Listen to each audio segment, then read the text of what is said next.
Yes, now what happens is, मैंने हम बात क्या कर रहे थे कि आरबीसीज जो हैं they are more in number as compared to डब्ल्यूबीसीज. तो व्हाई द नंबर ऑफ डब्ल्यूबीसीज is less as compared to RBCs? तो सबसे पहले तो हमें, जैसे मनन ने बताया कि आरबीसीज जो हैं they don't show any reproduction, तो इसलिए हमें आरबीसीज का नंबर ज्यादा रखना पड़ता है. क्या आप कोई और रीजन दे सकते हो शीतल?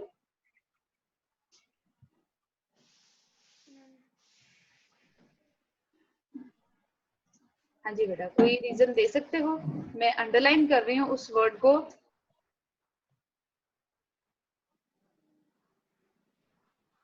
दे आर द ऑक्सीजन कैरियर्स, वो ऑक्सीजन को कैरी करते हैं, and oxygen carrying is more important as compare. ठीक है ना, ऑक्सीजन तो आपके हर बॉडी पार्ट को चाहिए.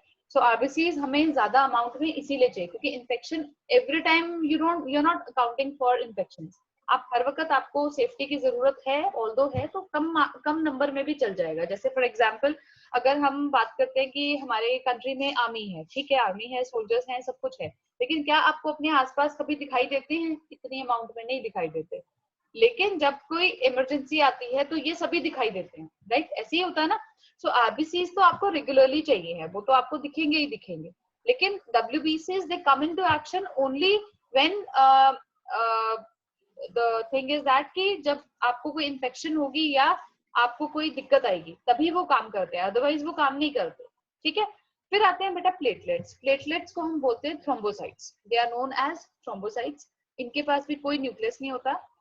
इनका जो मेन काम है, ये जैसे आपको चोट लगते ही जैसे जो ब्लड है वो एकदम से एयर के कांटेक्ट में आता है, वो ब्लड को जमा देता है, क्लॉट बना देता है. आपने कभी देखा होगा जैसे चोट लगती है तो चोट के ऊपर वो पापड़ी सी बन जाती है. What is that papdi? Papdi is actually clotted blood. Clotted blood होता है. प्रोसेस को हम ब्लड प्लेटलेट. कोआगुलेशन. ठीक है, उसको क्या बोलते हैं हम? कोआगुलेशन.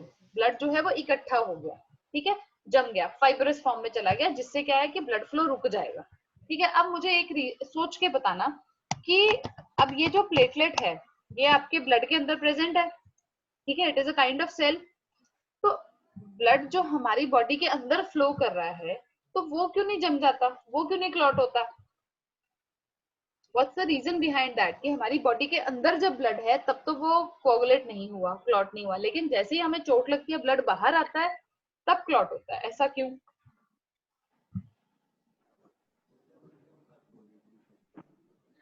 सोच सकते हो? क्वेश्चन आपका समझ नहीं आया. ठीक है, मैं दोबारा से बोल देती हूँ. मैंने ये पूछा कि जो प्लेटलेट है इसका मेन फंक्शन है ब्लड क्लॉटिंग. क्लियर है? And platelets they are present in blood. वो ब्लड का एक मेन कॉन्स्टिट्यूएंट है. तो how it does not happen that blood which is flowing in our body वो क्लॉट नहीं होता, और जैसे ही आपको चोट लगती है और ब्लड जो है वो एयर के कांटेक्ट में आता है तो वो क्लॉट हो जाता है. ऐसा क्यों? क्योंकि अगर वेन्स के अंदर या फिर आर्टरीज के अंदर वहाँ ब्लॉक हो गया, ब्लड क्लॉट हो गया, तो फिर वो ब्लड फ्लो ही नहीं हो पाएगा. That is the consequence. अब ये ऐसा क्यों नहीं होता ये बताओ. कैसे नहीं, ये हमारी बॉडी कैसे नहीं करती? रीजन आपका ठीक है, बिल्कुल बिल्कुल ठीक रीजन है, लेकिन अब इस चीज को अवॉइड करने के लिए बॉडी क्या करती है? मैं आपको बताती हूँ बॉडी क्या करती है. बॉडी करती है, ये जो प्लेटलेट्स होते हैं ना, अब अगर मैं इसको इनएक्टिव बना दूं, क्या बना दूं? इनएक्टिव. इनएक्टिव. तो ये अपना काम नहीं करेंगे, लेकिन जैसे ही हम इसको एक्टिवेट करेंगे ये अपना काम करने लग जाएंगे. समझ आ गया? फोन को मैंने साइलेंट पे कर दिया, अब ये तो नहीं है ना कि अपना काम भूल गया, ऐसा तो नहीं होगा. काम तो उसको रहेगा ना, जैसी आवाज करोगे फिर आवाज आनी शुरू हो जाएगी. तो इसका मतलब हम प्लेटलेट्स को इनएक्टिव फॉर्म में रखते हैं.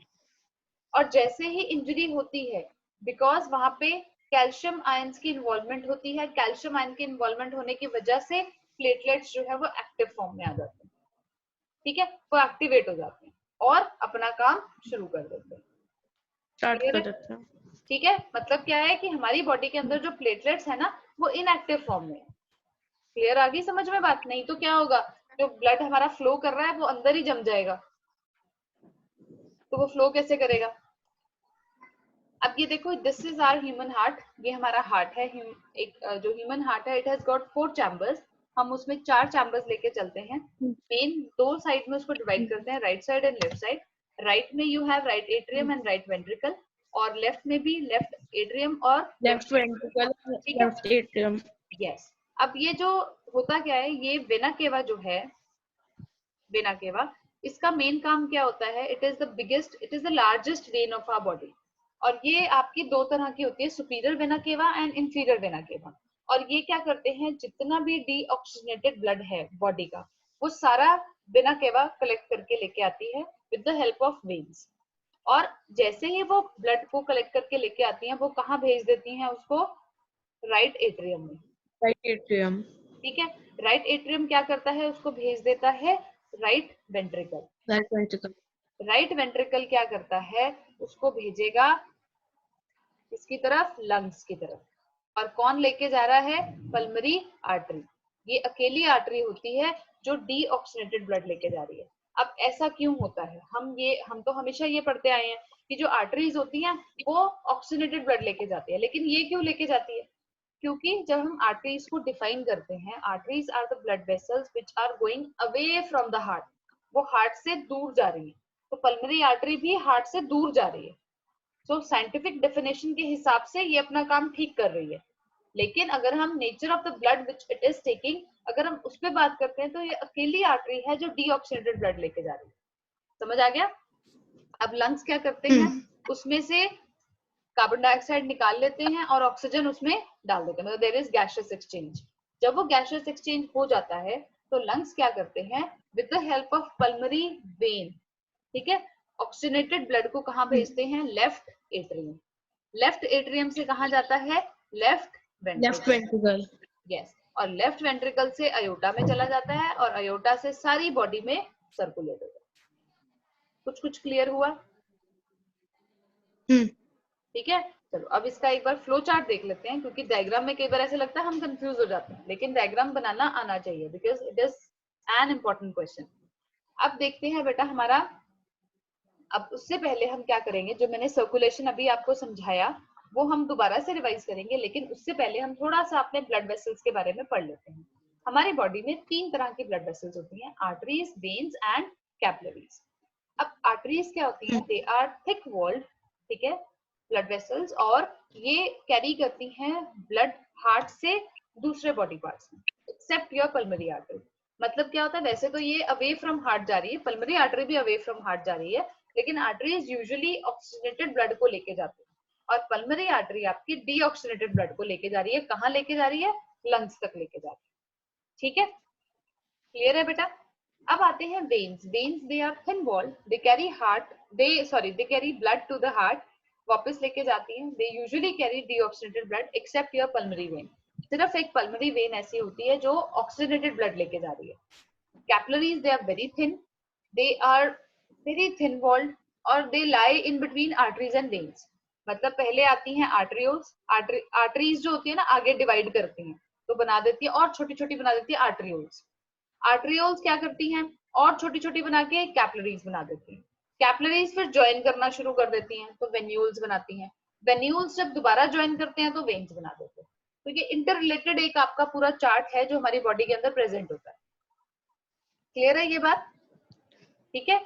अब ये देखो, ये हो रहा है हमारी बॉडी के अंदर, क्या क्या हो रहा है, ये लंग्स हैं, ठीक है मैम।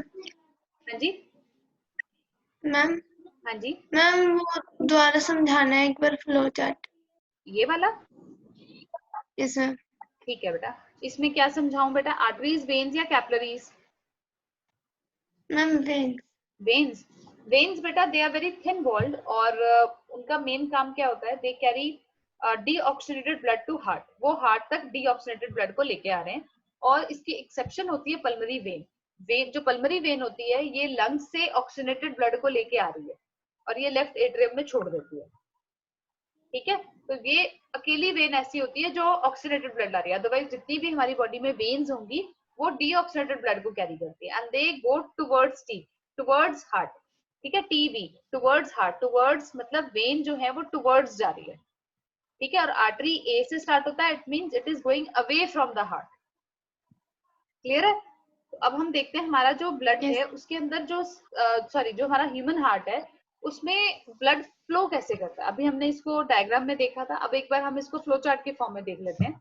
हम इसको स्टार्ट करते हैं लंग्स से। लंग्स में से पल्मरी वेन्स ऑक्सीजनेटेड ब्लड लेके आ रही है, ठीक है जी। ऑक्सीजनेटेड ब्लड जब आया तो वो कहाँ चला गया? लेफ्ट एट्रियम, ठीक है जी, लेफ्ट एट्रियम। साथ साथ बोलोगे तो याद हो जाएगा, लेफ्ट एट्रियम, ठीक है। लेफ्ट एट्रियम से ब्लड कहाँ चला गया? Left ventricle, left ventricle. और लेफ्ट वेंट्रिकल से ब्लड कहाँ जाएगा? अयोटा के थ्रू सारे बॉडी ऑर्गन्स में, ठीक है। बॉडी ऑर्गन से ब्लड कहाँ जाएगा? वेना केवा, ठीक है जी। वेना केवा में जाने के बाद क्या होगा? कहाँ जाएगा? डीऑक्सीनेटेड हो जाएगा, डीऑक्सीनेटेड हो जाएगा, या हम कह सकते हैं it is rich in carbon dioxide. तो वो कहाँ जाएगा? Right atrium. Right right atrium, atrium से राइट वेंट्रिकल, और राइट वेंट्रिकल से पल्मोनरी आर्टरी उसको कहाँ ले जाएगी? लंग्स की तरफ, लंग्स, ठीक है। और लंग्स से फिर वापस यही साइकिल शुरू हो जाएगा। तो it's a kind of cyclic process जो कभी भी नहीं रुकता है, वो कभी भी नहीं रुकेगा, लगातार चल रहा है, क्योंकि वो रुक ही नहीं सकता, बिकॉज आपके हर बॉडी पार्ट को ऑक्सीजन चाहिए ही चाहिए। क्लियर है इतना? चलो अब देखते हैं जो सर्कुलेटरी सिस्टम है ना बेटा, सो इसमें रहता है कि the system in which blood travels twice through the heart in one complete cycle is called double circulation। अब आप देखो हमारे हार्ट में ब्लड दो बार एंटर होता है, एक होता है डीऑक्सीनेटेड और एक होता है ऑक्सीजनेटेड। तो इस टाइप की सर्कुलेशन को हम क्या बोलते हैं? Double circulation. Double circulation. और इसका सबसे बड़ा बेनिफिट क्या है कि ऑक्सीजनेटेड और डीऑक्सीनेटेड ब्लड जो है वो आपस में मिक्स नहीं होते, ठीक है। नहीं तो उसको अलग करते रह जाएंगे हम, इतने में ऑर्गेनिज्म कहाँ चला गया? राम नाम सत्य हो जाएगा उसका, है ना। तो वो फायदा नहीं होगा। तो इसीलिए नेचर ने क्या किया? अलग चैम्बर, अलग पोर्शन बना दिए कि इस पोर्शन में, राइट पोर्शन में आपका क्या आ रहा है? डीऑक्सीनेटेड ब्लड आ रहा है, और लेफ्ट में क्या आ रहा है आपका? ऑक्सीजनेटेड। अब ये कैसे याद रखोगे? कंफ्यूज हो जाते हैं। एल से लेफ्ट, एल से लंग्स, तो लंग्स आपको ऑक्सीजन रिच ब्लड दे रहे हैं, ठीक है, तो वो लेफ्ट साइड में आ रही है। क्लियर है? चलें, अब देखो जो मैमल्स और बर्ड्स होते हैं they have got 4 chambered heart, whereas amphibians and reptiles they have got 3 chambered heart, मतलब इनके पास 3 चैम्बर्स होते हैं। Fishes they have got 2 chamber. और होता क्या है, जब भी हार्ट, आपने कभी देखा होगा वो पंप करता है, आवाज आती है उसमें से, जब भी हार्ट कॉन्ट्रैक्ट कर रहा है, रिलैक्स कर रहा है, this will be called as heart beat. इसको हम बोलते हैं हार्ट बीट। और ये होती है 70 to 72 टाइम्स पर मिनट होती है। अगर सपोज आप कहीं से भाग के आए हो, या आपका एग्जाम हुआ था, रिजल्ट आने वाला है, तो ऐसा लगता है यार यहीं पे ही दिल धड़क रहा है हमारा, तो उसमें क्या आपकी हार्ट बीट बढ़ जाती है, because of stress, because of anxiety, तो हार्ट बीट बढ़ जाती है। पल्स हम लेके चलते हैं बेटा, it is the expansion of arteries each time when blood is forced into it. जब भी हार्ट जब ब्लड को पंप करता है इनटू आर्टरीज, अयोटा में भेजता है ना, तो जब वो एक्सपैंड करती है, that is called as pulse. हमेशा जो आपकी पल्स रेट होती है वो हार्ट रेट के बराबर ही होती है, क्योंकि नेचुरल सी बात है, जो पंपिंग हो रही है वो आपकी, वही चीज आपकी एक्सपेंशन की फॉर्म में आगे नजर आ रही है। सो इसीलिए पल्स रेट और हार्ट रेट बिल्कुल सेम रहता है।